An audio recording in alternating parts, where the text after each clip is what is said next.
牌子，也許只能如此，但我會成為你最牽掛的一個女子。Hello， 大家好，我係 Jenny。最近迷上咗一樣小玩意，就係噔噔智能手提 KTV。因為個輕便度可以單手拎起就走，所以特別適合家庭聚會、野餐露營、會議團建。家庭聚會嘅時候，屋企都有個咪霸親戚。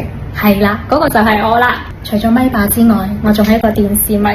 睇下有愛奇藝㗎，估唔到真係有部機一次滿足我兩大愛好啊！話埋俾你知，點歌除咗觸屏之外，仲可以手機掃碼。仲有一個最簡單嘅方法，就係撳住呢個咪嘅中間，對住佢講出歌名。野孩子，已為您添加曲目。知安這種大牌子，也許只能如此，但我會成為你最牽掛的一個女子。